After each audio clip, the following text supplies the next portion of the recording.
और महिला आरक्षण को लेकर सियासत तेज हो गई है। जहां एक तरफ बीजेपी विपक्ष पर हमलावर है, वहीं समाजवादी पार्टी के अध्यक्ष अखिलेश यादव ने पलटवार किया है। अखिलेश यादव ने बीजेपी पर महिला विरोधी सोच का आरोप लगाते हुए कहा कि देश की महिलाएं अब बीजेपी को समझ चुकी है और उससे दूरी बना रही है। उन्होंने कहा कि महिला आरक्षण बिल को लेकर जो स्थिति बन रही है वो बीजेपी की नीति और मंशा के हार को दर्शाती है। साथ ही उन्होंने दावा किया कि जागरूक महिलाएं अब बीजेपी के साथ नहीं है और आने वाले चुनाव में इसका असर साफ दिखाई देगा।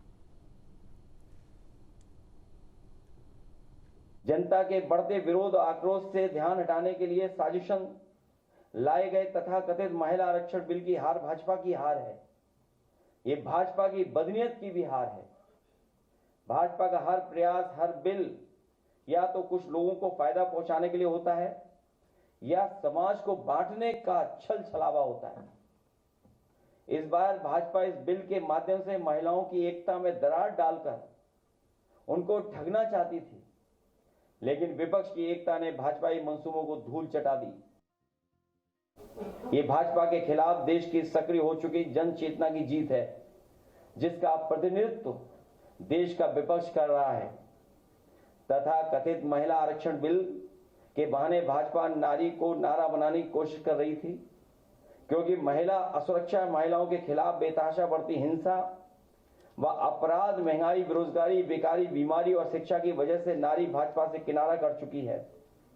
नारी स्वतंत्रता के विरुद्ध भाजपाई और उनके संगी साथियों की रूढ़िवादी संकीर्ण सोच और तंग नजरिया नए जमाने की नारी शक्ति को स्वीकार परसीमन के नाम पर यह बिल भी रूप बदलकर नारी के अधिकार का हरण करने आया था।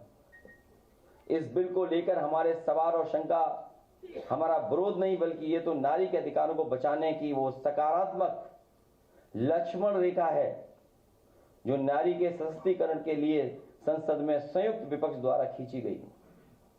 तथा कथित महिला आरक्षण परसीमन बिल पिछड़े, दलित, आदिवासी, अल्पसंख्यक मतलब लगभग 95% पीडीए समाज की सभी महिलाओं के खिलाफ था। दरअसल ये 33% महिलाओं को आरक्षण दे नहीं रहे थे, बल्कि 33% महिलाओं से आरक्षण छीन रहे थे। अगर इनमें अनुसूचित जनजाति व अल्पसंख्यक महिलाओं को भी जोड़ दिया जाए तो पीडीए महिलाओं की हकमारी का ये आंकड़ा 50 तक पहुंच जाता है। हम महिला बिल के विरोध में नहीं थे, सिर्फ उनके पास शोषणकारी तरीके के खिलाफ थे, जिसकी मंशा खराब थी। अब से डीडी फ्री डिश की चैनल नंबर 57 पर देखिए न्यूज नेशन।